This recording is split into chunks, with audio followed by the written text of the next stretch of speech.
ফ্যামিলিকে চালাতে হয়, ওইখানেও আমার খরচ দিতে হয়, তাই ওইভাবে সবকিছু কুলাতে পারি না আমি। ঠিক আছে ভাই, ভালো কথা। আপনি তো একটা সেলিব্রিটি, আপনাকে তো কখনো অনলাইনে দেখি না, এবং কি আপনার কোনো ভিডিও আমি দেখি নাই। আপনাদের এই টিমের কারণে আমাদের এই বাংলাদেশ অনেক সুনাম কামাবে। সত্যি কথা বলতে কি আপনারা অনেক পরিশ্রম করতেছেন মন থেকে। আপনাদের কাছে কি কোনো বড় মিডিয়া আসে নাই? না ভাই, আমাদের কাছে কেউ আসে নাই, উল্টা আমি একজনের কাছে গেছিলাম।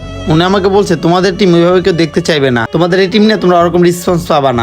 তাই পরবর্তীতে আমি আর এগুলোর চেষ্টা করি নাই, বুঝতে পারছেন ভাই। তারপর আমি আমার বন্ধুর এক পরিচিত মিডিয়ার কাছে গেছিলাম, ও রাজি হয়েছিল। তারপর কয়েকদিন পর আমাকে ফোন দিয়ে টাকা চাইছিল, তাই এটার আশাই ছেড়ে দিচ্ছেন। এই জন্য আমাদের দেশের এই অবস্থা, ভালো ভালো প্লেয়ার গুলো আমরা হারাই ফেলি। আপনি ঠিকই বলছেন, তাও একটা কথা ভাবেন, আমাদের যদি কেউ ইন্টারভিউ নিত না, কেউ দেখতে আসতো না, কেউ দেখতো না, আপনিও দেখতেন না, দেখতেন। এই যে আপনি যে আমাদের দোকানে প্রতিদিন চা খাইতে আসছেন, আপনি কোনোদিন জানতে পারছেন আমি একজন বাংলাদেশের খেলোয়াড়? এবং কি মাঝে মাঝে তো আমি খেলার মাঠ থেকে এসে দোকানে বসতাম, কেউ আমাকে কখনো ফলো করে নাই। আপনিও তো অনেকবার আমার দোকানে আসছিলেন, আপনিও তো ফলো করেন নাই। সত্য কথা বলতে আমি আমার নিজের জন্য খেলি না।